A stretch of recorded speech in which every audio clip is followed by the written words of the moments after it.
Welcome to this episode of Love is a Life in Entertainment and Media. And today I am interviewing the fantastic Ian Moore. Ian is a stand-up comedian and an accomplished author. He is currently in France. I'm not sure how warm it is down there at the moment, but I'm going to ask him a few questions. Good morning to you, sir. Morning, Paul. How are you? I'm good, mate. Thank you so much for taking part in this. And I've got to put it out there straight away. I am an unashamed Ian Moore stalker. All right, I make no apologies. Before I ask you some questions, I'm going to tell you about our first interactions. We were driving through France, and I love France, absolutely adore it, and I needed to listen to some French-based stories, and I just Googled it and came across Ian Moore, and which is now Vive le Chaos and C'est Magnifique. And absolutely brilliant. And I can tell you now that I laughed and cried in equal measure as I went through France listening to your books. And they're narrated so well. Really kind. That's really kind. It's funny with those books, actually, because I sent it off to a couple of publishers. This is the story of me being, me and my young family then moving to France, me also being away quite a lot on the road as a stand-up. And I sent it to a few publishers, and they said, no, we don't want it because you're supposed to tell a happy story permanently, that everything was great. And you've got to be honest. You've got to be honest about these things. Otherwise, people fall into a trap. Mate, and I vividly remember the day that you lost your horse. You know, I sat and cried in the car driving through past Tours. And I vividly remember where we were, and Joe and I, we couldn't look at each other because we were sobbing. It was one of the most difficult things. Writing about it was hard enough, but then recording the audiobook was so difficult because I kept bursting into tears. I just couldn't do it. And it took... I don't know how much it cost in extra studio time to get through that bit. But yeah, it was hard. That was really hard, yeah. Brilliant. Well, and thank you for sharing your story, because I think it's absolutely captivating. But where did it all begin for Ian Moore? You're a massive Blackburn fan. You're a commentator on television. But where did it begin for you? And how did you get into the author inside of it? Where did it begin? Well, I mean, I did my first... it was never a choice to do stand-up. It was never an ambition to do stand-up. And I'm always slightly wary of people who do make it their ambition, like younger people, listen to me, younger people who say, well, I want to be a stand-up. And that's not, that just wasn't an ambition for me, nor was it an ambition for any of my contemporaries.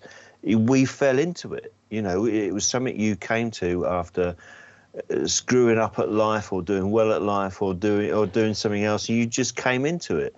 The first stand-up show I ever went to was in the mid-90s, and it was at the Banana Cabaret in Balham, which is a brilliant club that's still going. And I went with my oldest friend, Charlotte, who we met when we were 13. And we came out of the show afterwards, and Charlotte said, you know, what do you think? And I just went, right, you know, I could do that. You know, typical kind of bloke response. And that was it. We left it at that. And then she rang me up a few weeks later and said, right, you put your money where your mouth is. I've booked you a 5-minute open spot. And that's how I came to do my first stand-up, doing it like that. And I don't remember the first show at all. I was so nervous. I was so almost blind with fear, I think. The memory's almost cut off. But it must have gone pretty well because I was kind of hooked on it. And then the second show I did, I invited loads of friends and family to that, and I died such a terrible state. And it's just, there are people even now who are friends who haven't spoken to me since. It was so bad. And so I took a year off, worked out how to do stand-up, and then went back to that specific gig, and started again, and it just all fell into place from there, really. But you are funny, and the thing is, your dry persona, it makes that funny side even stronger. You know, you are very funny. I'm not just saying, I'm not blowing smoke up your backside, but you are very funny, and you're very relatable. I've seen you at the Comedy Store and at the French show, etc., etc., and I just I love it. I love stand up. I'd like to think I would be good as a stand up, but I haven't got the courage to do it because I haven't got a clue what I'm doing. And at 60, I'm probably too old. But how Never too old. Well, I don't know. But how do you actually prepare your material? I mean, I know you don't do as much stand up now, but it changes. I mean, it certainly changed for me. That when I first started, I would come up with ideas and I'd write them down almost as prose, and try and make them as funny as I could, and then rehearse them and what we call trim the fat off the stuff so that it was performable, and then you'd have to try and rehearse it so you were moving around as you were rehearsing it, as you would do on the stage. And it was quite involved there, trying to come up with new material. I mean, not trying to come up with new material, but turning the ideas into effective stand-up. But over the years, I think my stage persona, which was very almost too dry when I started, and too dour, a little bit unsmiling, a little bit not aggressive, but I don't know the word to say really, but a bit punchy and a bit unapproachable. But as I became more experienced, the stand-up persona got a lot closer to my own personality. As my confidence developed as a performer, I was able to be more me on stage. So therefore, material didn't become... I was still getting the ideas, but it was basically just me talking after a while. Not making up on the spot. You know, nobody does that. Anybody who says they do that is a liar, frankly. Yeah. But it became easier to then write the stand-up and go, well, that's just me. I've already written it. This is what, if you ask me a question now, I'd go, right, I'd write my response and go, well, there you go. That's that routine sorted. Yeah. And you're quite right, because to stand up and naturally talk to people is quite difficult, isn't it? And just without any form of script. Yes, absolutely. I mean, I ended up doing a lot of comparing, a lot of guiding the shows, going on stage, warming the crowd up, and then keeping them going through the show. And I really enjoyed that because I was able to set the pace of the show. I was able to set what I hoped would be a certain intelligence. I think I always wanted, because sometimes when I wasn't a compere and you'd go on and the compere had been just some idiot just doing nonsense that made that kind of ruined the room. You could really ruin a room as a compere by dividing the crowd and getting them to shout out all the time, which is what some compares do, and because they think that is getting people warmed up. Well, it's not. All you're doing then is creating an atmosphere where they're used to shouting out. So when I compared, I made sure that I was in control of the room. Nobody shouted out unless I was on stage, and there was a certain level of humour that they'd have to get used to before other performers came on, and that was so much fun being able to do that. Yeah, I bet. And of course, you've travelled the world, haven't you? I mean, you've been overseas and performed overseas. You've carried out your stand-up in French. I mean, that's a remarkable feat in itself, and I know how hard you've worked at that, and I know how difficult the French can be when you pronounce certain words in the wrong way, because it wasn't so. The thing with the French shows, it wasn't so much like the first French show I ever did was actually in London, but it was 450 French people, and there was no compere, and there was just an offstage announcement: please welcome Ian Moore performing his first gig in French, and that was it. That was just shoved on stage. And I went out and I was only supposed to do 10 minutes, but I had no idea how to time it in French or where the laughs would come. So I ended up doing nearly 20 minutes in the end. And it went really well. I'd been so nervous beforehand, because you're completely flying without all of your instruments. I'm not as quick in thought in French as I am in English. No. I certainly wasn't then. I'm certainly not now. And I did the gig, and then this French act went on after me, and I think she was quite inexperienced anyway. But she went on after me, and she started taking the mickey out of me, and she was saying to the audience, saying, "How on earth did you understand that guy with that appalling accent?" And they booed her. Wow. The French audience booed her. But I think they booed her because they thought I was some kind of character comedian, and that she'd completely misread the evening, and that my accent, which is appalling, by the way, my French accent is appalling, and I make it very clear now when I do shows or book shows in French, and I say from the start, look, you can have the words or you can have the accent, but there's very little chance that you'll get the two at the same time at any point. But they booed her, and Wow. and it was quite an eye opener. That How I mean, moving to France was a massive life change, and I think that people need to read or listen to your books in relation to that. And you make it very clear that your family are paramount in all of this, because actually being a performer of any type, when you're reliant on such a transient income, you need to have that support, don't you? You need to have yeah.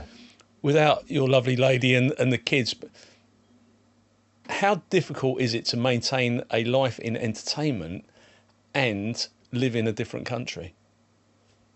Well, I think honestly, it needed to become less. For me, it became less of a creative process and more of necessity. Right. Because I was the main breadwinner. I was terrified of me not being able to do stand-up, because if I couldn't do stand-up, my French wasn't good enough to work in France at any decent level. And also you need almost everything in France, apart from being an estate agent. This is true. Apart from being an estate agent, you need a qualification to work almost any job in France. Yeah. It's just everything is about bureaucracy and paperwork. So I got to the point where we'd been here. I mean, the whole plan when we moved here was that within 5 years I would be concentrating solely on the writing. But I became so paranoid that I wasn't going to work, and therefore bring in the money, and therefore what on earth would we do? Because we'd sold up in the UK, and it's obviously far more difficult to move back than it is to move here, because the house prices are so different. We'd have nothing, and I would have no job. So it was quite a terrifying. I got myself into a situation where I was constrained by the fear of not bringing in money. Yeah. And that guided me for too long, I think. And then when I wrote the books, that kind of changed a little bit. And also I did a lot more corporate work in the UK, which meant that every time I went back, I was being paid more money than I had been before. Because, after all your travel and your hotels, you've got virtually nothing left, because wages in stand-up have virtually remained the same for the last 15, 20 years. Yeah. Whereas obviously we all know the costs have gone up massively. So a lot of comics in the UK now are barely making a living. No. Whereas we got away with it at the time because of genres, which did good and bad to comedy. It gave us it gave quite a few of us the opportunity to make a living out of it, but it also kind of ruined comedy in a sense, and then it became sort of factory comedy. But yeah, the whole I felt terrified of losing my job. Yeah, I bet. And it was only really COVID that that not allowed me, but my wife just said, look, you cannot keep doing that. You just can't keep doing this. It's just not, by that point I'd been diagnosed with rheumatoid arthritis, and largely because of the travel, which means that the travel then becomes even more difficult. The more, I can't, even now, when I go back, it takes me so long to recover from one trip, whereas before I was away every weekend. I was away 3 days a week and at home 4 days a week. So it's just, I got into a kind of trap with that, and COVID allowed me to get out of that. Well, if only Ryanair had done air miles for you, because you were constantly backwards and forwards. I mean, I was amazed watching your social media posts. I was amazed at how many miles you were doing. I was cognizant of it simply because I'd listened to your books, and I knew how important it was driving backwards and forwards with crisps and what have you for the kids, But, for the kids, that was for me. But how do you find your writing constantly now? I mean, I see your post and it's I'm writing, etc., and your concentration levels must be very high, and your books are amazing. I mean, there's one directly behind me, and I'll put all your links into the podcast. Thank you.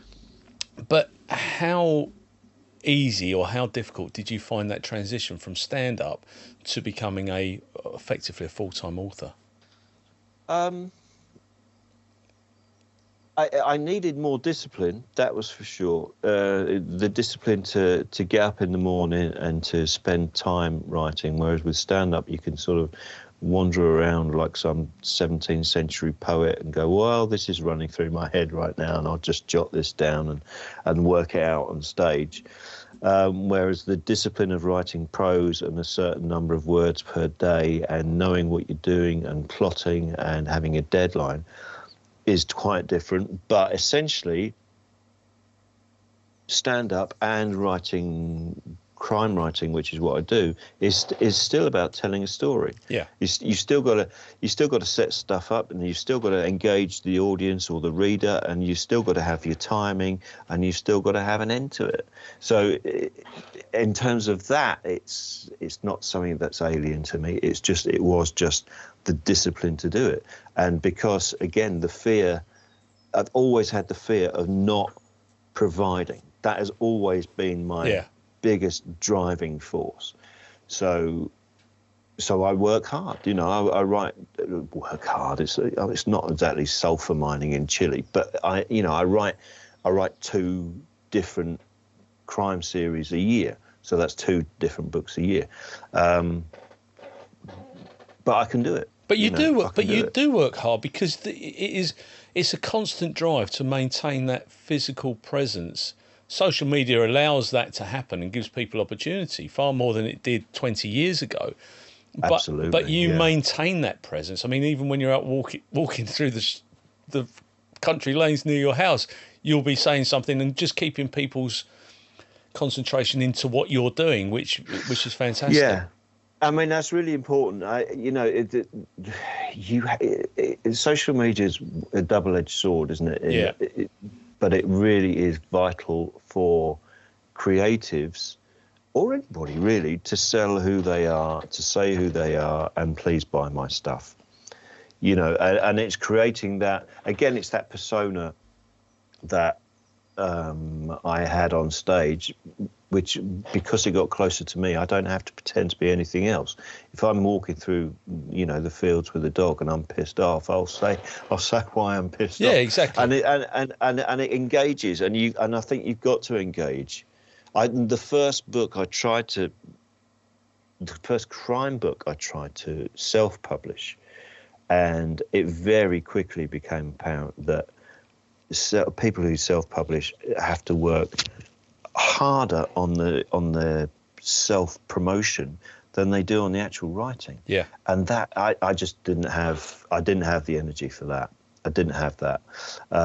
So I was lucky in terms of I went down the traditional route and managed to get a publisher. But yeah, it makes a difference having a social media presence. Yeah, absolutely. How easy was it to... And also I'm vain. Let's not forget that. You Let's not forget that deep down I am purely a ball of vanity, and that's what social media allows. But tell me, Ian, anybody that does this sort of thing, whether it be podcasting or whatever it may be, who hasn't got that element of vanity. There is, Yeah. That's why, you know, an ego, vanity. As long as we maintain our humility, then actually you can do a lot of good with this sort of stuff. Exactly, and it's as I said, it's remembering why you're doing it, and remembering why you're doing it is, you know, the kids can go to university, that we can afford this and we can do that, Yeah. and that bottom line is what it's all about, Yeah. and what it's always been about for me. When I first started stand up,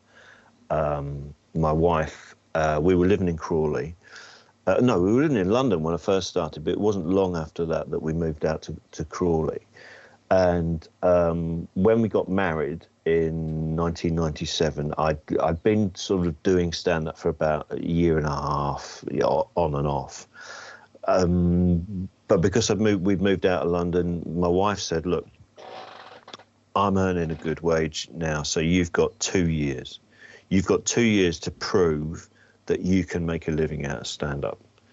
And I managed to do that, but because of what Natalie did. Yeah. You know, so we've always been that kind of we'll work for each other team, and which every moody creative stand-up needs. Poor woman. I mean, she's been putting up with my nonsense for so long.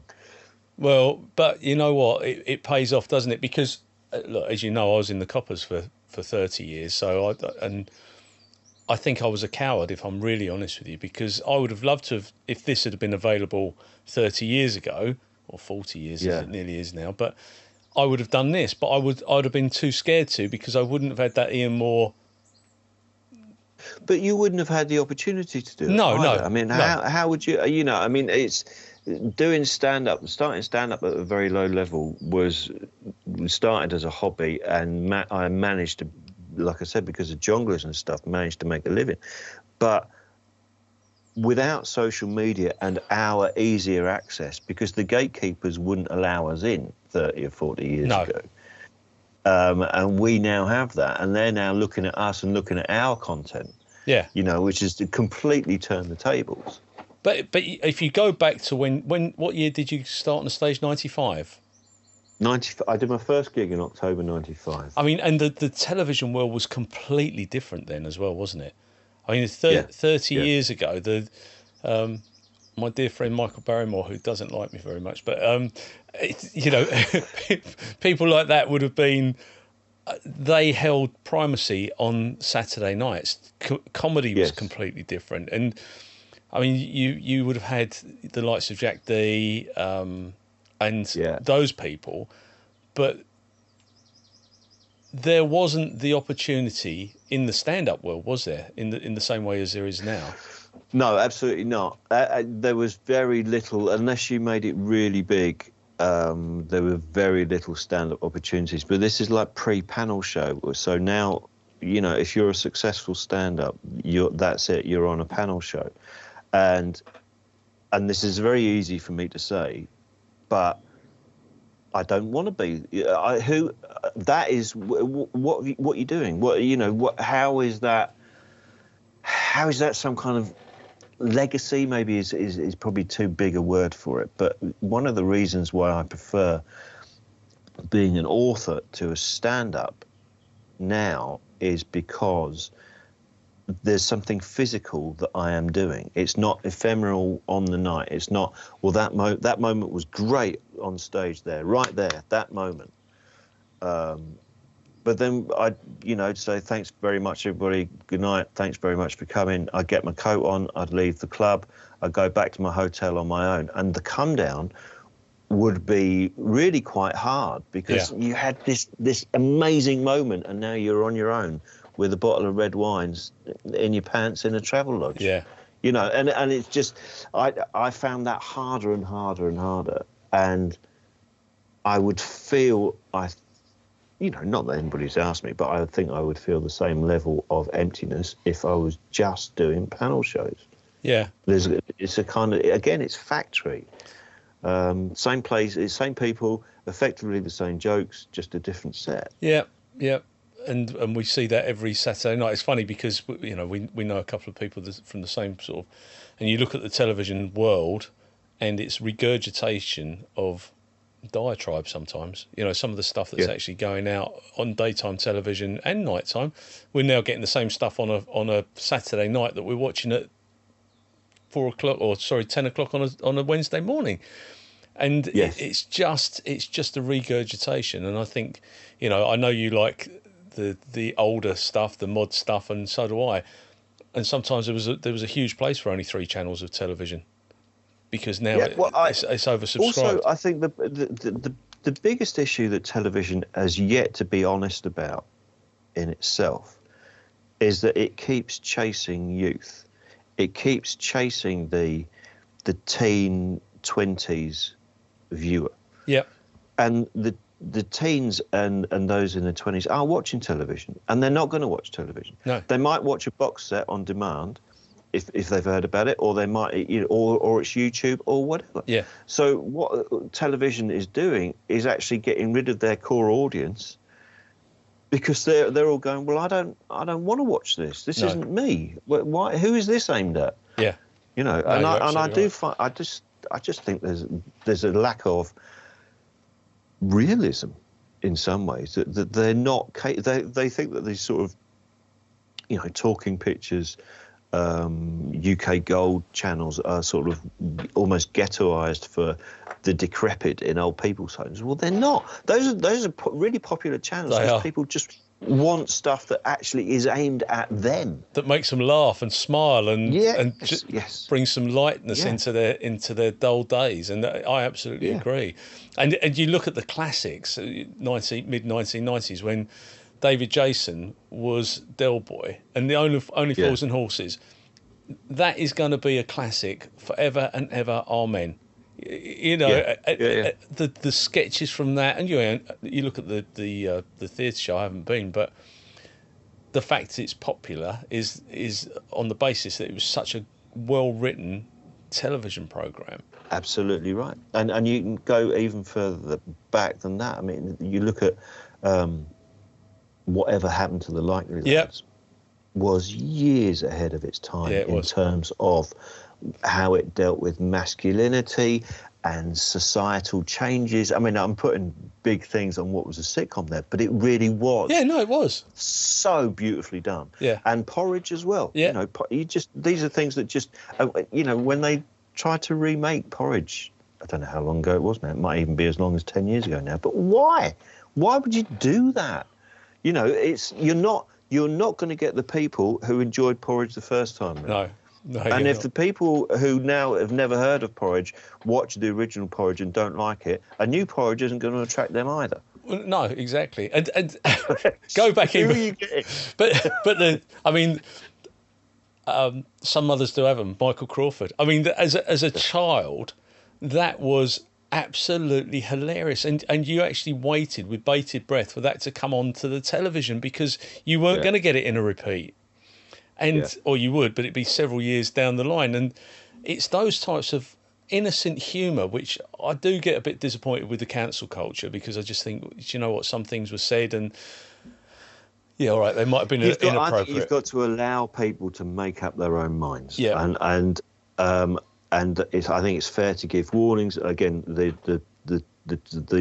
film TV channel Talking Pictures always gives a warning beforehand that what you're about to see may contain views of the period which are no longer acceptable, and that's absolutely fine. You've got to allow people to be adults. Yeah. You really have. Yeah, I agree. And it really annoys me when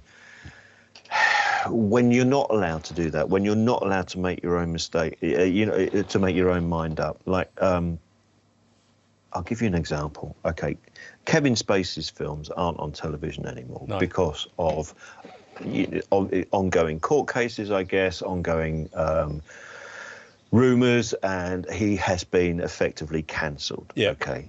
The same with Woody Allen. who I'm a huge fan of. Now, okay, I don't know if Spacey's guilty in some things. I don't know if Woody Allen's guilty of other things. But if you are going to take that kind of rumor and pseudo investigation and public decision making as a rule, then you have to stop reading Dickens. Yeah. You have to stop making Dickens stuff. You have to stop listening to Mozart. There are so many, Edgar Allan Poe, all of these people that go back through history who were genuinely nasty, unpleasant people, but we're still using what they produced. So where do you stop? Yeah, absolutely. That's my point with that. No, I agree, and you're quite right. You look at some of the classic actors, Marlon Brando. They haven't stopped putting The Godfather on. No. Or On the Waterfront. Yeah, all these classic films, but he was a complete narcissist in the way that he led his life. So it's just, but it does, it does sort of. Well, it's picking and choosing, isn't it? It's picking and choosing, and you've either got to have one rule for everybody, or just allow people to make their own minds up. Yeah, absolutely. How important is it to you, your music? I mean, you're a massive 60s revivalist and music fan. How important is that in your day-to-day life? It's funny because it comes and goes with music. I can't write with music on because I get distracted by the music. So I've just moved into my new office and I've set up all my vinyl and my stereo and thousands of CDs and stuff, and I'm sort of rediscovering it. But because I can't listen to it while I'm working or planning because it's too distracting, I don't actually listen to it that often. I've been listening to it a bit more recently because I found all these. There's a comedy club in Birmingham called the Glee Club. And there's Glee clubs in Oxford and Nottingham and Cardiff, but it started in Birmingham. And it was always one of the great clubs, one of the great comedy clubs. And it was run by very good friends people who became very good friends. And every time I went there, I was given a compilation CD by the sound man, Tim, and a compilation CD by Rebecca Griff. Her nickname was Griff, and Griff died sadly a few years ago of brain cancer. And when I was setting up my stereo just last week in the new office, I found hundreds of Griff's CDs and just played them and kept playing. And it's beautiful, as music does. It taps into something, and it's beautiful memories and just brilliant music as well. And you just remember those times. And I think that for me now, that's become more important with music. I've got sadly no interest in new music because I'm still going through all the CDs that Griff gave me. I haven't listened to them all yet. And it brings back a lot of happiness. Yeah. And I think that's become the thing with music now, that I sometimes need to go down. If I need to go down a darker route, there'll be certain things that I listen to. If I want a happier route, there'll be other things that I listen to. It's a complete sort of mood enhancer for me now. Yeah, and it's having that tangible product. I miss not having the vinyl around or the CDs. I've got them all here, and I should really get them out. But yeah, it's having that tangible, because it's so easy just to hit. Well, it is, isn't it? It really it so is, and it's the same with DVDs as well. I've got piles of DVDs up on the shelves behind me. 300 DVDs. But it's so easy just to type in and go, well, is it on Amazon Prime? Is it on that? But the actual, again, what I found in my nostalgia shed, shall I call it, is that opening up the DVD, putting it in the machine, going to the menu, and I really am enjoying that kind of sort of retro aspect to my office, really. Yeah, no, I get it. And I used to learn lyrics, one from smash hits, if that was out at the time, but reading the cover sleeves of albums. That's how I learned, the songs. And I knew every word. Even now, if it came on the radio, on the wireless, if it came on Okay, if it came on the wireless, then I would know every word because I'd just click straight in, and that's how I learned. But I was doing that this morning, singing on my way back from dropping my youngest Terence off at school, and I also, finding things like CD. Weirdly enough, my wife did French at university, and she had a year out where she was a teaching assistant, and that is now the school where my youngest son is at. oh wow, However many years ago that was.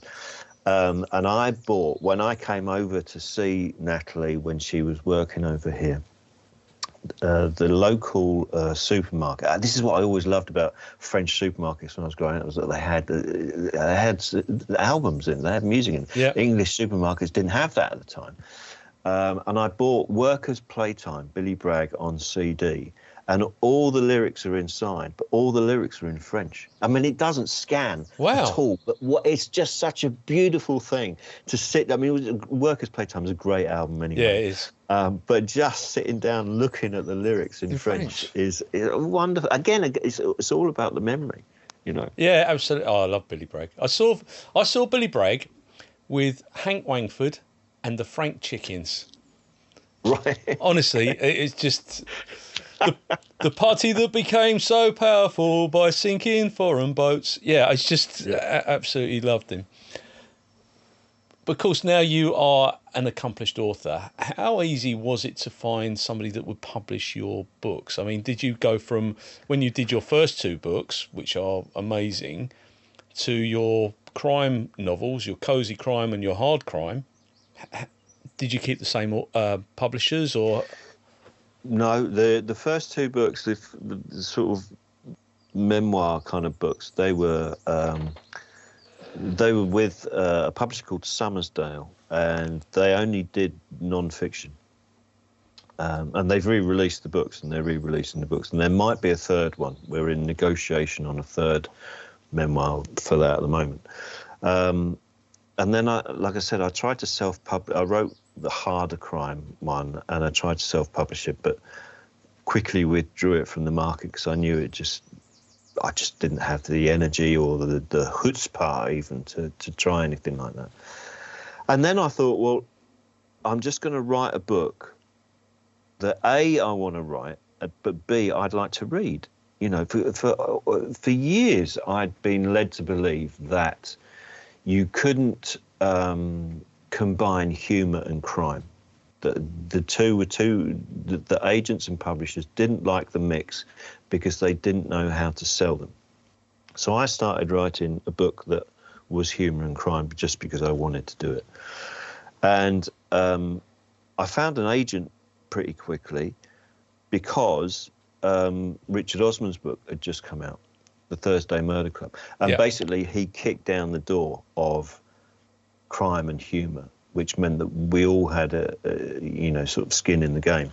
And because I found an agent so quickly, I also had a publisher actually lined up, because the editor of the first two books, Abby, is now, who became a friend, she said, well, I'm now working for this publisher, and their whole ethos is we just want to produce books that make you smile.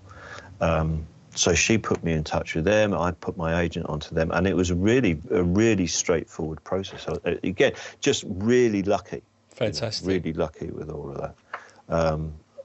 And also, I never really understood why you couldn't have humour and crime, because it's natural human instinct to laugh, to release the tension in some way. So no matter how serious something is, somebody is going to need a laugh to relieve that tension. I can tell you from a first-hand experience with the amount of murders that I worked on, that our humour was maintained throughout. Yeah, we had really, really dark days. Of course you do. You can't attend a post-mortem or, certain death. You can't without feeling down at times. But if you didn't have your mates there telling inappropriate, funny jokes, taking the mickey out of each other, then do you know what?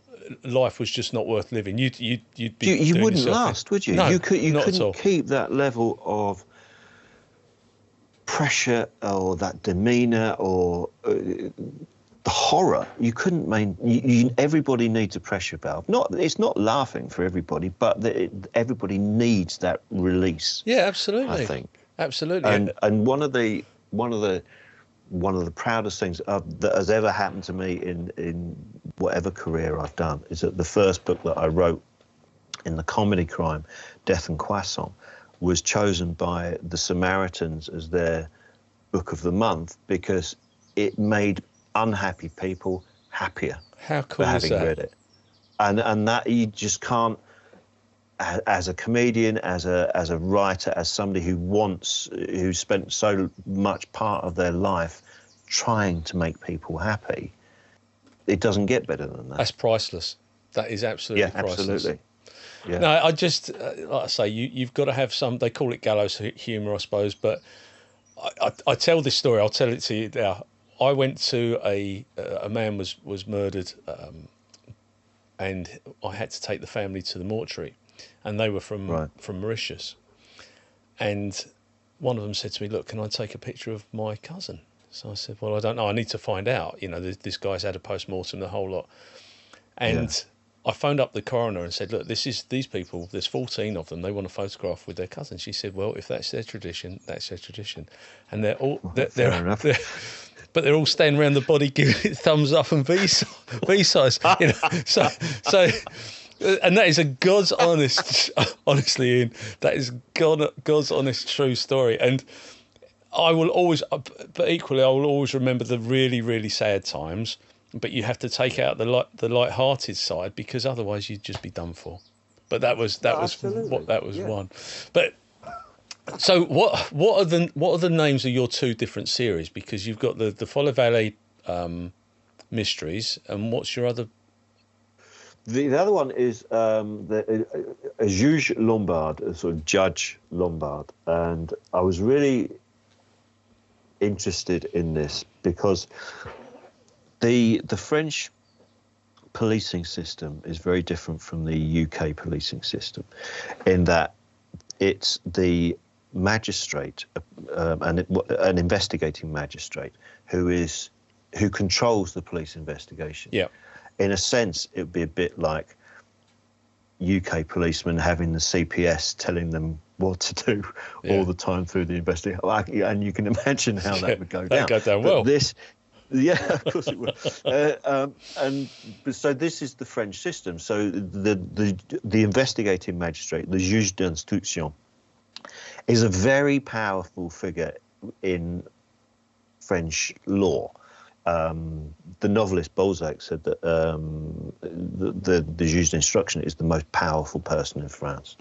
They have and yet they are supposedly independent of the state. They act solely for the truth. Their whole job is just the truth. I don't care if it's government, pro-government, anti-government, who's done this, who's done that. I'm just after the truth. No, there is no other interest in this investigation. Yep. And that judge controls that.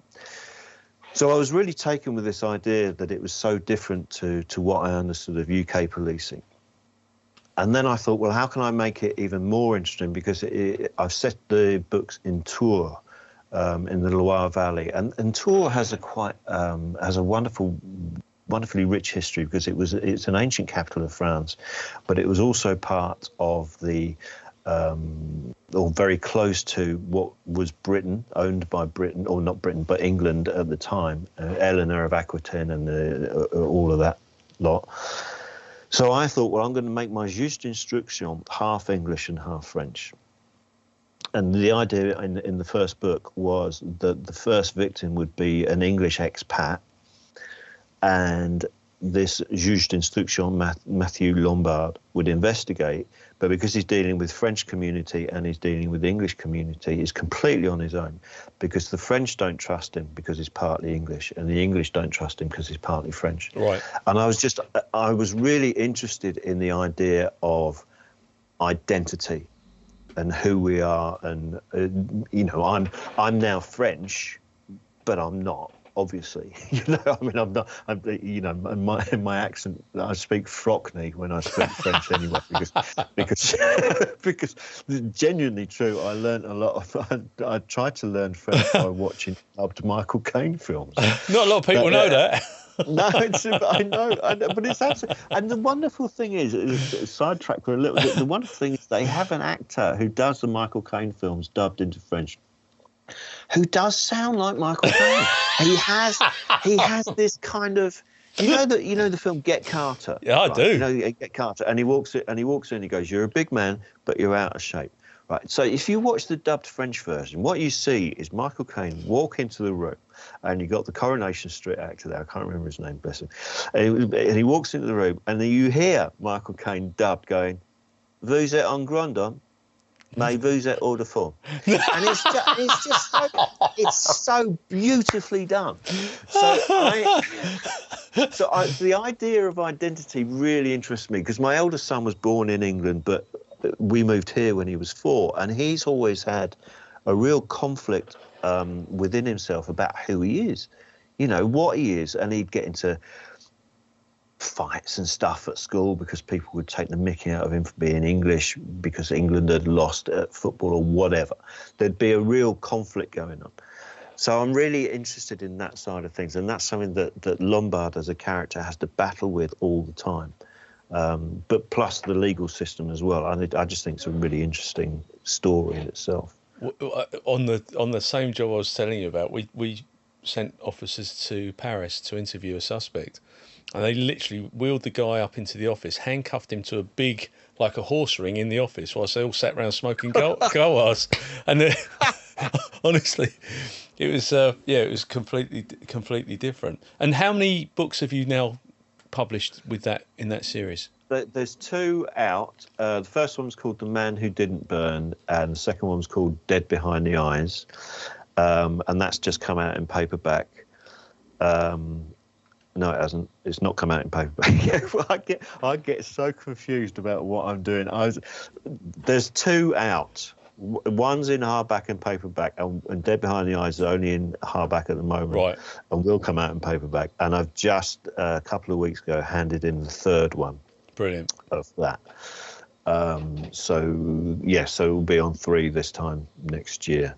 I get so confused about what I've just finished, what's just been published, and what is going to be published. I went to do a book show in Leeds last year, and it was for the release of Death at the Chateau, the paperback of Death at the Chateau, and the lady who was interviewing me said, "So Ian, would you like to tell the audience a little bit about the story?" And I started talking about the story, and she looked at me and she went, "What book is that? What are you talking about?"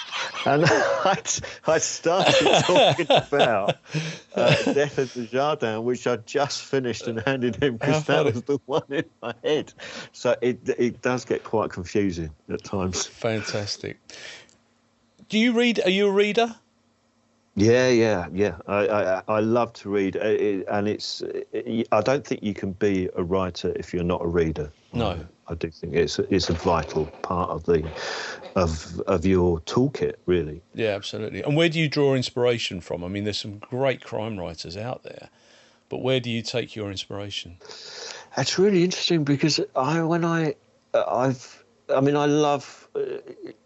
was growing up, I think Sherlock Holmes was the first thing I came across, and I collect Sherlock Holmes pastiche books. I've got about 50 odd books, all Sherlock Holmes books, but not written by Conan Doyle, and some of them are really, and it's one of them is really strange. It's basically an intellectual text, but it's the investigation into the assassination of Kennedy, but done through the eyes of Holmes and Watson. So I collect things like that. So that was always a starting point. Agatha Christie was always a starting point.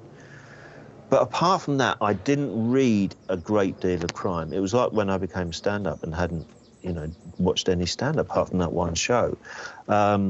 My major influences as a writer were always P.G. Wodehouse, because just glorious use of English and comedy. Yeah.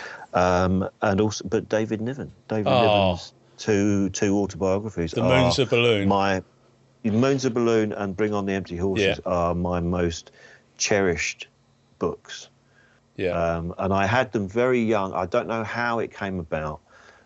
Must have gone to, like before it was called a car boot sale, it was a bring and buy sale, wasn't it? Yeah. That you'd have at school.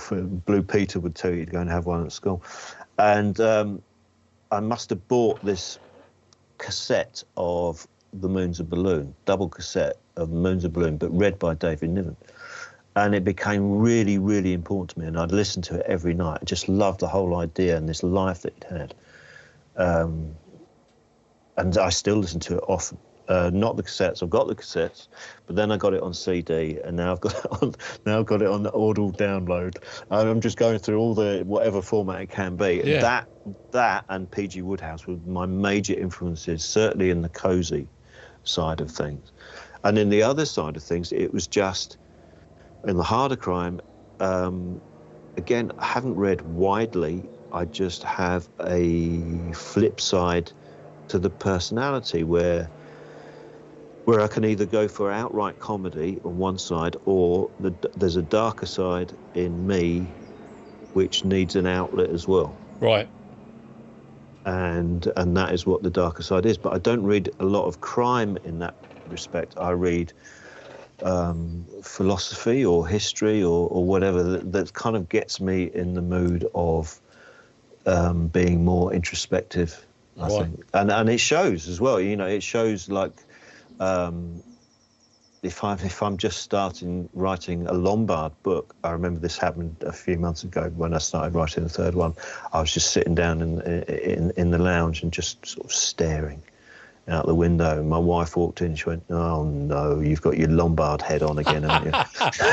That's the next few months shot to bits. So it's just, you do have to read widely, but you don't have to just read. If you were a ska musician, you wouldn't just listen to ska. You'd listen to all kinds of influences. Absolutely. You've got to take it all in. Yeah, no, you do. Absolutely. I've got an Apache helicopter just hovering. I just hope he's not going to discharge a rocket at my summer house. No, you're absolutely right. You need to have an eclectic view of music and literature, films, whatever it may be, because otherwise you become very staid in what you do and too narrow as well. And if what you're taking on board is too narrow, inevitably what you're going to then, your output is going to be narrow. Yeah, absolutely. And I don't want to be that kind of writer, because it's frankly not interesting. No, absolutely. The important thing about writing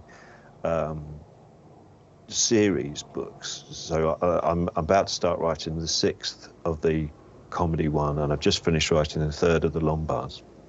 The important thing, apart from the crime stories have to be really good, the important thing for me is that the characters develop, because we as people don't stand still. We as people change. And one event can lead to a permanent change, or it can lead to a temporary change, whatever.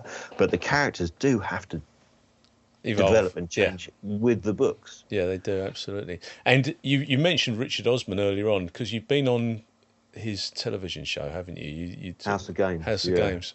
What was that like? I mean, you've done lots of television, haven't you? And but what was that like? Do you know what? Going on there? It was because as a family we watched that program all the time. When it's on, I mean, in the evenings, and we absolutely love it. And my youngest was just so quick at everything. He's got one of these minds that's kind of lateral thinking. And then I was asked to go on it, and I was really quite nervous, because I'm very good at it. Everybody's good at these things when they're at home, but under TV lights and all of that. And as soon as I got my first question right, I was fine. And I ended up winning 4 days out of the 5. It goes Monday to Friday, and I won 4 days out of the 5. But the day that I lost was the Wednesday, and that was the day that you could win the Richard Osman dartboard. And that was basically all my kids wanted No. So that was the one day I lost, and they didn't speak to me for a long while because I'd let them down publicly. He's an Essex boy. He's from Leigh-on-Sea originally, I think. Is that right? I Yeah. know he kind of grew up in Burgess Hill, but yeah, he's Yeah. I'm sure that, or he's resided down there. Helen Mirren's from down that way as well.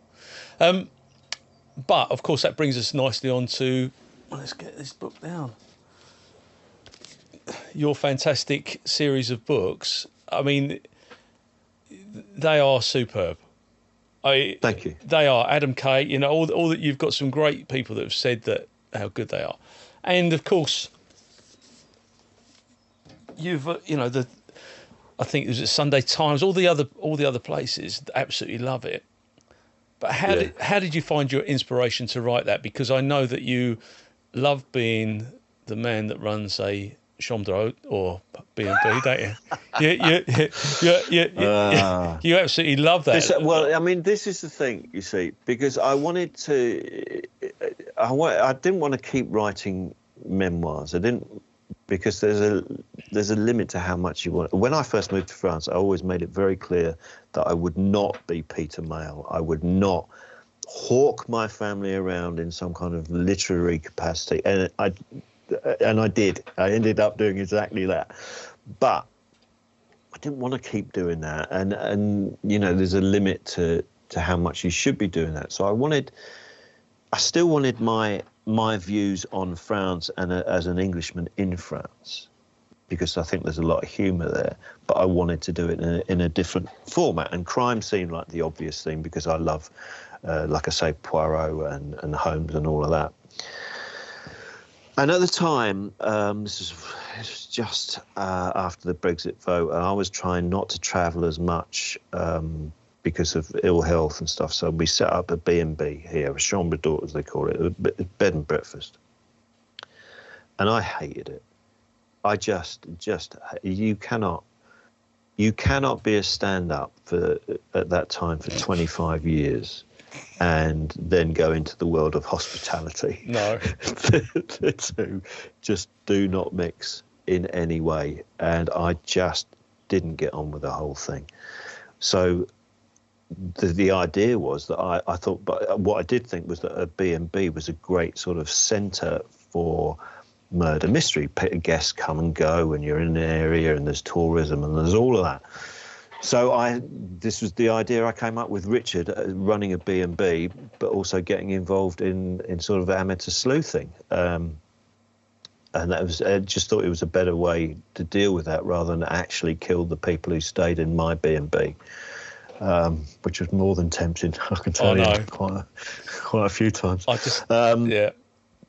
But my wife hated it. My wife hated it at first because I wrote it, and I like everything, I gave it to her to read, and she was furious. She said, "So let me get this straight, right? You've written a book about a middle-aged Englishman who runs B&B in France, but his marriage is on the rocks, and a very exotic French lady lands into his life and cheers him up. That's what she was furious. This is just your bloody fantasy," she was saying. So it was I'd kind of put more of myself into it than I thought at first.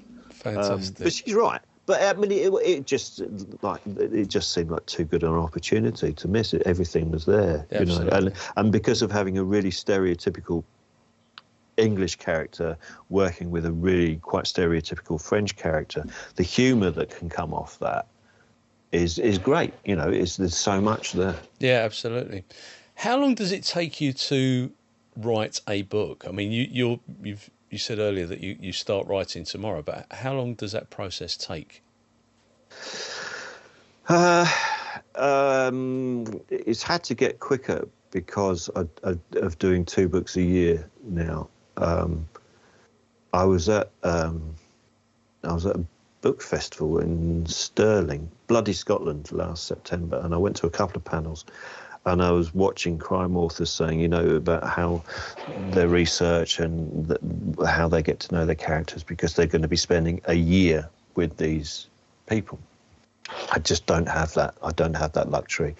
I have maybe 4.5 months to write a book, and some of that has to include research as well. So I'm kind of researching as I go along. I have an idea, I have a motive. From the motive, I'll come up with the characters. From the characters, I'll come up with the victim. From that, I'll come up with how they died, and then I'll try and work out, almost after I've started writing, how that will come to pass. Right. And do it. Yeah, about 4.5 months. Is what it takes now. Wow. So for 2 books, you took about 9 months. You don't get a lot of break in that in your... No, because there's a lot of obviously publicity and going on book tours and stuff. Yeah. And I can't write when I'm promoting another book. It's very difficult because with the Lombard book I finished a couple of weeks ago, I had to get that out of the way then. That was slightly earlier than the deadline I had, but I had to get it out of the way because I was going to England next week to record the audio book for the new one that comes out in June. And because they're so completely different, I didn't want them bleeding into each other in my head. So for the last week of Lombard, I think it was something like 15,000 words that week to get that book finished. And wow. that's kind of how I find writing it. It's like you're climbing up to the top of a hill, and it's quite hard work, and you're stumbling, and then you get to the top, and then you start to come down the other side, and it's almost like you're on a toboggan. That you're shooting down the hill because it's just in your head all the time, and you just got to get it out. Free falling. That's really interesting because, like you say, I forget about the fact that you're doing all these book tours and what have you. When is your next book out? I know we've got it on. The next book. Here we go. C'est Magnifique is being re-released as C'est la vie next month. Right.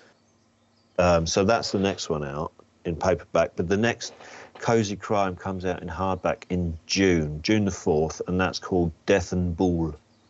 Death and Boule. Death and Boule. Yeah. The boule as in the pétanque thing. So that comes out in June, and I've done the audio book for that. That's all finished, so that's all done now. How easy or how difficult? Because I've just done the narration links for a book, and I found it particularly difficult. I'm good. I say I'm good. I think I can hold a conversation, but to actually read a script and try and deliver it in a way that people will find it interesting, I found that particularly difficult. And these are only links. How did you find the recording of your audiobooks? I find it really quite. I have no problem with it. The thing is, I do the audiobooks for the cozy comedy. I don't do the audiobooks for the hard crime. Right. Because I think that needs somebody who has proper acting chops. I can act the cozy crime stuff because I've been a stand-up. It's all about the timing. Yes. So I'm a very good sight reader as well. Right, that's good. But plus I wrote the book, so you know the content. I've got an advantage. The only thing I was annoyed about with Death and Boule when I was reading the audiobook was that I'd put so many different people with accents. Oh no. In there. So I was, and the most difficult one was different French people. So I basically got one French accent. So I had to change it. I had to kind of, like Frockney and put in different things with the French accent to distinguish the characters. But I quite enjoyed it. I quite enjoyed the whole process, and it's almost time off as well in a way. Yeah, I'm sure. But I listen to audiobooks more than I read. I mean, I'm just listening to Robert Galbraith or J.K. Rowling. And Philip Glenister, for me, is just fantastic. The way that he does the narration, I've got a book that he read. The Last Sherlock Holmes Story is called, and it's quite a few years old now. But he's very good. He is very, very good. Yeah, he is. And Mark Bullingham's stuff as well. I like listening to his books. Mark Billingham, we're doing a show together, Barnet Libraries on May the 3rd. I'm working that day. I'm working in Coventry City at the football club. Right. Otherwise, that's a shame. Yeah, it should. That'd be a lot of fun. I mean, the first author event I did when Death and Croissant came up, the first author event I did was actually with Mark, and we hadn't been on stage together for 20 years. Really? Because the last time would have been 1999 or something like that in Newcastle. So quite different. And yeah, we're doing an event in Barnet Libraries on May the 3rd, if I make it, because I'm flying in from New York. That makes me sound incredibly jet-setty, but Death and Fromage, which was the second one in the Cozy, these books come out later in the States than they have done over here. Yeah. And it's been nominated for an Edgar Allan Poe award by the Mystery Writers of America. So I'm going over for the ceremony on May the 1st, just literally flying in for a couple of nights and then flying back out again. Very cool. To go to Barnet Libraries. Whereabouts in New York is it? It's at the Marriott on Times Square. Very cool. Oh well, I'll make sure that my friends in New York are aware that. Is it an open thing or is it a ticket only jobby? It's ticket only, I think. Is it? Yeah. Okay. But if they can give me a police escort down Broadway, I'd appreciate that. It might give me some kudos. Be careful what you wish for. Ian Moore, I have had an absolute blast talking to you. Thank you so much for your time today. It's been fun, Paul. Thank you. And I hope so. And I look forward to finally buying you a pint somewhere and taking you to a special place in London when you get the opportunity. All right? Definitely. Okay. Because we've never done it, and I've always threatened it. And let me have whatever you're doing, and I will just make sure it gets out there as well. Lovely. Thanks a lot, mate. I appreciate that. God bless. Enjoy the rest of your day in France. I hope the writing goes well. I'm absolutely certain it will. And as I say, thank you so much for your time, because I know how precious time is. Cheers, Paul. Thanks very much. Thanks, mate. God bless you. Take care. Cheers. Bye-bye. Bye-bye. Well, that, ladies and gentlemen, was the fantastic Ian Moore. Thank you, Ian, for taking part in this podcast. If you've enjoyed this podcast or any of the podcasts so far, then please like, subscribe and follow. I look forward to speaking to you all very soon. Bye-bye.